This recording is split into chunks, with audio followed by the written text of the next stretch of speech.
It's time for From the Shortgrass, presented by UAMS Health, Orthopedics, and Sports Medicine with Trey Schaap. A golf podcast for those who love golf, struggle with golf, and just like to enjoy the outdoors and fellowship with friends, all while chasing a ball around, trying to put it in a 4 1/4 inch diameter hole. From the Shortgrass is presented by UAMS Health, Orthopedics, and Sports Medicine, and brought to you by Stevens Incorporated, an independent financial services firm with the freedom to focus on what matters most. By Beechwood Hospitality, we partner with you to deliver high-yield results by managing, developing, and investing in top-quality hospitality assets. And now, from the Shortgrass, here's your host, Trey Schaap. Welcome to another edition of From the Shortgrass, presented by UAMS Health, Orthopedics, and Sports Medicine. I am your host, Trey Schaap. Don't forget, the Orthopedic and Spine Hospital at UAMS Health is now open. For more information, call 501-686-TOSH. That's 501-686-8674. No appointment is needed. Ortho Now, open Monday through Friday, 8 to 8, and Saturday, 8 to noon. Congratulations to Simmons Bank Championship, presented by Stevens' inaugural champion, Padraig Harrington, as he wins the 45th United States Senior Open, conducted by the United States Golf Association at the Broadmoor over the weekend. He finished one shot ahead of Stewart Cink. Harrington shot -11 over the 4 days. Stewart Cink one shot behind at -10. If you would like to hear more from Padraig Harrington right after his win at Pleasant Valley in Little Rock, episode 179 of From the Shortgrass has an episode with him. If you would like to hear more from Stewart Cink, episode 191 and 192 of From the Shortgrass, I was able to sit down with Stewart Cink in Atlanta, Georgia. And if you would like to learn more about the Broadmoor, I sat down with Russ Miller last year. Episode 173 of From the Shortgrass has Russ Miller featured on it. He is the director of golf at the fabulous Broadmoor. Also, congratulations to Mackenzie Lee as she won the North and South Women's Amateur over the weekend. Mackenzie is from Little Rock and had a decorated junior career in the state of Arkansas. Speaking of the state of Arkansas, coming up on this edition of From the Shortgrass, I sit down with Risa Alexander, who is going into the Arkansas State Golf Association Hall of Fame in November.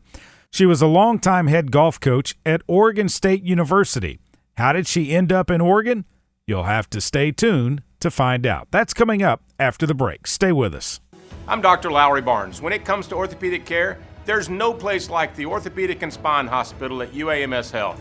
We built this hospital just for you, with state-of-the-art surgical suites, advanced technology, and the state's largest group of fellowship-trained orthopedic surgeons. It's the best place in Arkansas to get you moving again.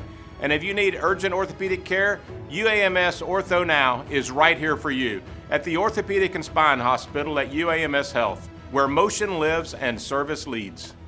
The next time you travel to El Dorado and need overnight accommodations, the Haywood Hotel is where you need to stay. The Haywood El Dorado Tapestry Collection by Hilton is a great place to stay if you're in South Arkansas, listening to live music or playing the challenging Mystic Creek Golf Club. Take time and relax in their bar for a drink before going out on the town for dinner. The Haywood, 210 South Washington, right in the heart of downtown El Dorado. Search the Haywood El Dorado on the web or call 800-293-0718 for reservations. The Haywood, a Beechwood hospitality property. The future is not about a bond reaching maturity. The future is what my grandfather worked for. It's what my father carried on. It's my responsibility today. The future is my son's tomorrow. At the Stevens Private Client Group, we believe that our strength builds success, not only for us, but for our clients. Stevens, member NYSE, SIPC.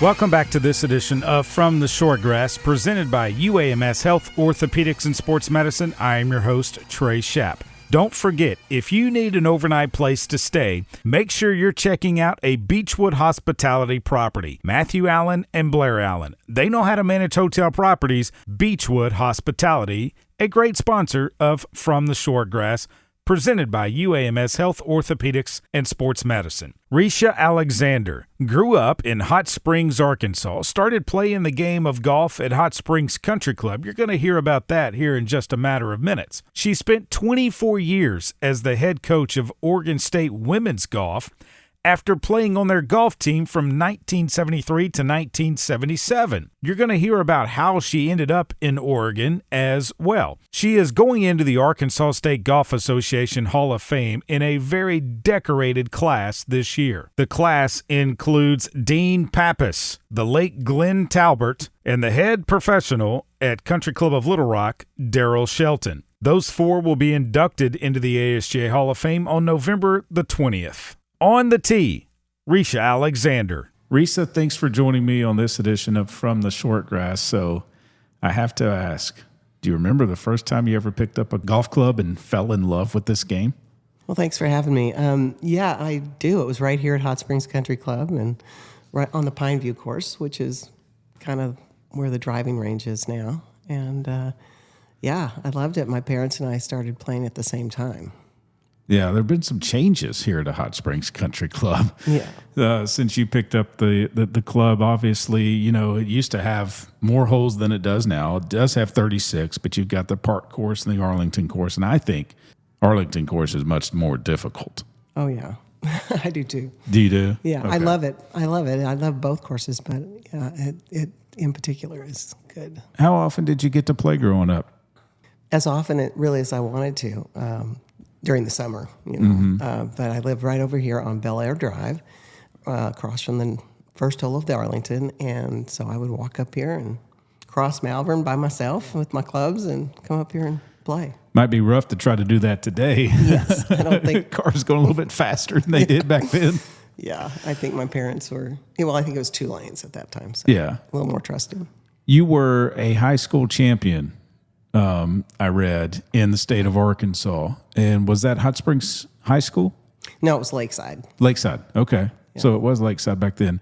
What do you remember about that and becoming the champion in the state of Arkansas? Well, I mean, I know we played in it a couple of times. I actually moved after my junior year, but Mindy Wilson, Shug Wilson's daughter, and I were the team. And we won the state championship for Lakeside that year. It was at Rebsman up in Little Rock, and that's probably the last time I actually played Rebsman. So well, it's changed since then. Yeah, I can guarantee you that because I remember that's where I grew up playing. Junior golf days, my mom would drop me off in the morning, me and my brother, on, I believe it was Tuesdays and Thursdays, and then Mondays and Wednesdays we would go play War Memorial. They call it the Park, if you would. Growing up in the game of golf, when did you know you wanted to make it a career? Well, I always loved it. I loved the competition. I loved the practicing. I loved the playing. And once I got to college, I played for Oregon State. And my freshman year, Mary Budke, who was the U.S. amateur champion, and I won. Oh, I mean, we didn't win. We were third in the team competition. So, so through my college years, I just fell in love with it more and thought I was going to go further my education and go to law school. Took the LSAT, got in, did all that. But when it got right down to it, I just wanted to play golf. So I started playing professionally on the mini tour at the time. It was the Women's Professional Golf Tour. And tried 5 times to qualify for the LPGA and just never quite got there. It's tough. Yeah, it's very tough. It was probably as tough then as it is now because maybe only between, I think the 5 times I tried, 6 to 18 people were all they took. So they had a lot of lifetime players on the LPGA at that time, and it was just not as easy to go through the process. Right. And when you look at the growth of golf from when you were in high school and then moving to Oregon, you played in high school at Oregon, then attended Oregon State, to where it is now, are you surprised at how much this game has grown? Oh, yeah, not only grown, especially for women, but the competitive level that they play at now. I mean, I can remember when I was coaching at Oregon State, my first year, we shot, a team score of 303 and 306, and that was great. And now, if you're not 288 or under, you're not really competing. So it's gotten tougher and more competitive, and just a stronger bunch of young women that are playing it. Your first year at Oregon State, was that 1990? Yes. As the head coach there, how did you build your team? Well, at that point in time, we had one scholarship. And so you had to divide it up. Well, that year I did. Yeah. And the NCAA allowed 6 scholarships in women's golf. That was the max we could have. So not really being familiar with how all that worked, I signed some kids to much more than I had in the budget. So I got my 6 up to, in about 3 years, I was giving 6. And I just did it, and nobody slapped my hand. And so we then became much more competitive because I could recruit. And being in the Pac-10 at the time, boy, that was, you're playing against Stanford and UCLA and Washington and USC. So it was tough. We never really competed in the conference the way I would have liked, but we did go to regionals, I think 12 times, and nationals once. So 24 years in Corvallis, though, as the head coach of Oregon State. You had to have been doing something right.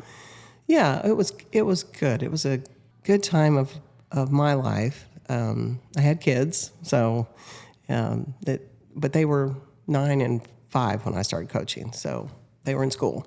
And I loved it. I loved coaching. I still love it. After I finished there, I went to several other schools, and then I finished helping Natasha Vincent at UCA for a couple of years here as primarily as a volunteer. Mm-hmm. But yeah, Stops along the way I read were North Carolina State University, SMU as an assistant as well, and I believe UT El Paso. No, RGV. Rio UT Grande RGV, that's right, down, almost in Mexico. Yes, yeah, about 14 miles. Yeah. If you don't know your Espanol, you learn it real quick down there. What were those stops like for you? They were good, especially UT RGV. At the time I went there, it was UT Pan American, and then the next year it became Rio Grande Valley. And that was a team that had little to no help, really, and were they really needed someone to just kind of take care of them. And at that point in my career, I had grown a lot, learned a lot, knew probably more how to take care of those kids in a way that could help them and increase their talent than maybe the better players who have all the coaching and, outside coaching, putting coaches, strength coaches, all that kind of stuff. So it was rewarding for me to go in and really kind of build a little bit of a program. My regret is I should have stayed longer.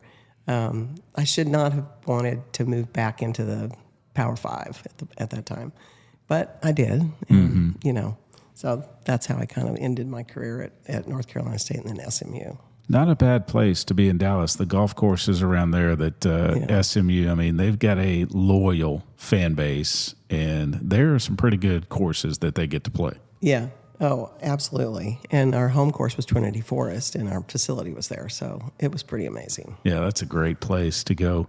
I want to go back to when you were at Oregon State, and Michelle Wee comes in to Stanford. Not as a player. Right. She was just there for school. But was there talk of she might end up on the golf team, or she just was there for school and that was it? She was just there for school. Yeah. And there was really never, at the time, Carolyn O'Connor was the coach, and she had talked to Michelle, but it was just not going to happen. So it was kind of interesting. I guess when you're recruiting against programs like that, what is the pitch to try to get them to Corvallis as opposed to Palo Alto or UCLA, where LA, where the weather's almost perfect all the time? Right. And obviously the weather is the issue, but you look at Oregon's program, it's not an issue. That's 35 miles from Corvallis. So the pitch was the community, the school itself, which was a land grant, sea grant, space grant, depending on what you wanted to study. And then just the safety of the community, that was the pitch to the parents primarily. So, yeah.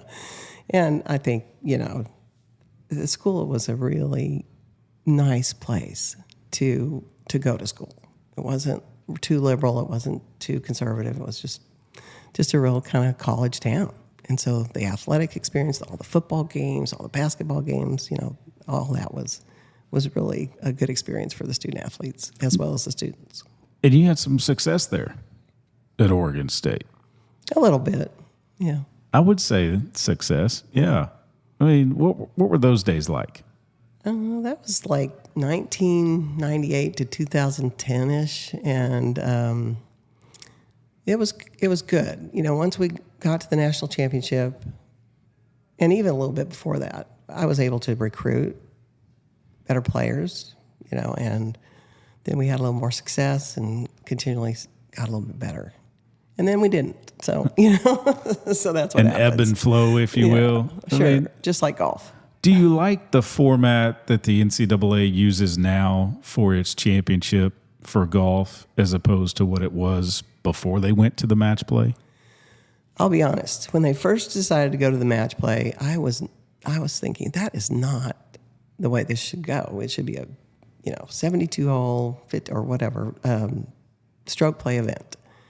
But after they started the match play, and the men had started about, I think, 4 or 5 years before the women did, I could see the value in it because it is much more exciting as a TV viewer to watch that play out than a stroke play event would ever be for college golf. So I really think it's been very beneficial for women's golf. And I think that played out this year in both the women's and the men's championship. You look at Stanford, who just dominated in the stroke play portion, I think won by 24 shots. Yeah. They make it to the championship match, and they struggled to get to the championship match because their first match against Virginia, I think they struggled against it and finally came back in the end. I think they won 3-2, if memory serves me correct. But in that championship match, Northwestern was able to beat them. Yeah, which is on any given day, this game kind of will deal its hand. And yeah, Stanford took one loss all year. One loss. That's amazing. Yeah. And I can only think of another team that took, I think Georgia back in the late 90s had 0 losses and did not win the national championships that year either. So before it was match play. But yeah, I think the match play is very, it's been great for the game. So. And I think, too, the fact that when you look at the course that they play, La Costa, in Carlsbad, California, it's a great match play course, I think. But when you look at how the Golf Channel sets up and presents it to the audience, it's good for women's golf and it's good for collegiate golf as a whole, don't you think? Oh, yeah, absolutely. The Golf Channel has done a really nice job of kind of taking that event and making it what it is. And then I've noticed that they talk more about college golf on the professional tours. They'll identify the players and what schools they went to. They didn't used to do that. So that's been helpful as well. I felt for Maria Jose Marin this year, won the individual for the University of Arkansas, and then she loses in match play to the 5 player for Northwestern. And that was pretty much the deciding match as well because Arkansas lost 3-2 to Northwestern. And it was the only day that she had shot over par on that course since she's played it. Yeah. What do you say as a coach to a player that did that well and then have that kind of performance in the match play? Well, I'm sure Shauna said the right thing. There's no doubt in my mind. Shauna said the right thing. Yeah, because, she's a great player. And you're just going to have days when it doesn't go your way. Sometimes the putts don't fall, do they? Right. And she had some pretty good days before that. So I'm sure it's just here nor there. Well, she did good in the U.S. Open, Yeah. the U.S. Women's Open. She made the cut. She didn't know she was in the tournament until I think one of her playing competitors told her in that final round of the stroke play that, hey, you realize if you win this, you get into the U.S. Women's Open at Erin Hills. And I don't think she knew that. And then she goes up there and she makes the cut. That's pretty impressive, don't you think? I think it is. Yeah, I think that's great. It's such a great experience for her, and I'm sure it'll lend itself well in the future. And then her team, the Arnold Palmer Cup International won it over the U.S., so she gets another feather in her cap, if you will. Very good player. When you look at the landscape of amateur golf transitioning into college golf, I think there's Asterisk Talley, who's out there that's one of the top amateurs.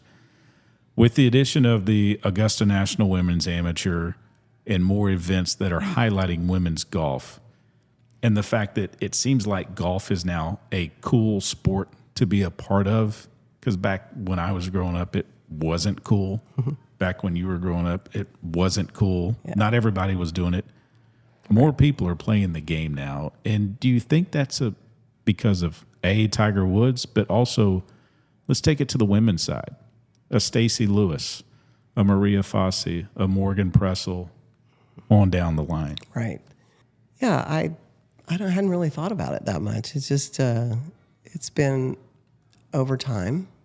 You know, you have Stacey and there's players coming out of the West Coast that influenced a certain population that we need to support. I think is the best way to say we need to support women's golf so that it can thrive, and I think that's been happening. And they've got great role models, so I think it's going to continue. Did you ever see the day to where the USGA would have a purse as big as they do now for the Women's Open champion, and to pay that much on one tournament to a champion? Well, it's about time. That's all I can say, because it's been that way for a long time for the men and continues to go up. And I think if the LPGA can make that happen and the USGA, that's wonderful. Is the LPGA in a good place right now? I think so. I think the commissioner's doing a nice job. So, are you concerned with the influx of foreigners onto the LPGA tour, or is it, hey, this is the LPGA. If you want to compete against the best, you've got to play against the best, and they're the best right now? Yes, I mean, I've always felt that way. It's you want to have the best tour you can have with the best players, and I don't. To me, it doesn't matter where they come from, because if you're going to win on the LPGA, you want to play against the best. You are going into the class of 2025 Arkansas State Golf Association Hall of Fame. What does that mean to you? Oh, goodness. I probably should have thought about this question. Well, I'm very honored and humbled, and it came out of the blue for me. I had no idea. I knew that Tom French and Barry Howard had nominated me like 10 or 12 years ago. And so I was very appreciative of that. But yeah, I'm just surprised and honored and thankful. How much do you get to play these days? Well, more than I used to, because when you coach, you don't play. So now that I've retired, I've had the opportunity to play at least 3 to 5 times a week, which is a lot. And I've really enjoyed it. And there's just a nice group of people here at Hot Springs Country Club. And in the state of Arkansas, I've gotten to know a lot of the players and compete against them in the summers as well. Women's golf in the state of Arkansas, it's pretty strong, isn't it? It is. And at all age levels. And I think that we just need to make sure that we encourage the younger players, especially the collegiate players, to play in the state championships. And because now they can. The ASGA has changed the rules on that, and so they can play, and they can get, and the more players that play, what am I trying to say? The more Wagger points that they're going to be eligible to receive at some point. So I think just be really nice if we get the younger players involved. The bigger strength of field helps out with the World Amateur Golf Rankings as well. You're exactly right there. Yeah.